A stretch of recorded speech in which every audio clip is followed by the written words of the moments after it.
Assalamualaikum warahmatullahi wabarakatuh. Shalom, Om Swastiastu, Namo Buddhaya, dan salam kebajikan.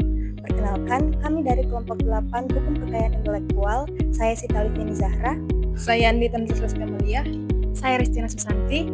Kami akan menjelaskan mengenai hukum kekayaan intelektual secara umum dan juga salah satu kasus sengketa merek antara IKEA dan Ikema.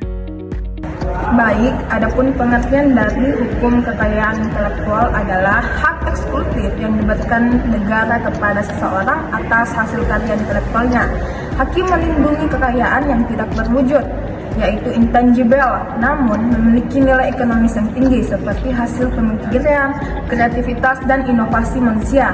Perlindungan diberikan untuk jangka waktu yang tertentu, guna untuk memberikan penghargaan kepada pencipta sekaligus mendorong inovasi. Selanjutnya, jenis-jenis HKI. Jenis-jenis HKI itu terbagi atas 5. Yang pertama, hak cipta melindungi karya seni, sastra, dan ilmu pengetahuan seperti buku, musik, film, lukisan, dan software. Perlindungan otomatis tanpa pendaftaran, berlaku seumur hidup pencipta plus 70 tahun. Kemudian yang kedua, paten. Paten itu melindungi invensi teknologi yang baru dan inovatif seperti rumus obat atau perangkat mekanis. Harus didaftarkan berlaku 20 tahun dengan kewajiban mengungkapkan cara kerja invensi. Kemudian yang ketiga, merek. Merek itu adalah pembeda barang atau jasa seperti logo atau nama dagang, berlaku 10 tahun dan dapat diperpanjang tanpa batas. Selanjutnya, fungsi dari hukum kekayaan intelektual. Yang pertama, fungsi keadilan. Fungsi keadilan ini memberikan penghargaan yang layak kepada pembuat usaha atas usaha dan biaya yang dikeluarkan dalam menciptakan karyanya. Yang kedua, fungsi sosial. Fungsi sosial ini mendorong inovasi dan kreativitas karena kreator merasa terlindungi. Dan setelah masa perlindungan berakhir, karya menjadi milik publik. Dan yang terakhir, fungsi perlindungan konsumen. Fungsi perlindungan konsumen ini memastikan konsumen mendapatkan produk asli dan terlindungi dari produk palsu yang berbahaya.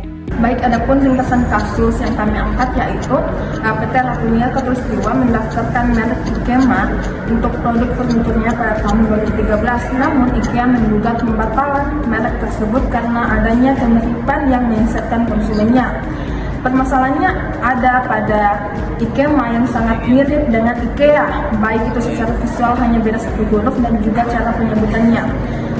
Adapun analisis kasus hukum antara IKEA dan Ikema, pengadilan menerapkan pasal 21 ayat 1 Undang-Undang Merek Nomor 20 Tahun 2016 dan pasal 6 bis Konvensi Paris untuk melindungi IKEA sebagai merek terkenal. Dan juga hakim menggunakan doktrin likelihood of confusion dan doktrin dilution yang membuktikan kemiripan IKEA dan Ikema, menyesatkan konsumen dan mengikis reputasi.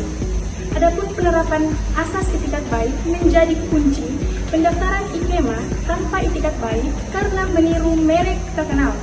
Asas first to file tidak berlaku jika pendaftaran dilakukan dengan itikat buruk. Solusi dari kasus sengketa merek antara IKEA dan Ikema ini yaitu pengadilan mengabulkan gugatan dan menyatakan merek Ikema batal demi hukum serta PT Ratania wajib untuk membayar ganti rugi.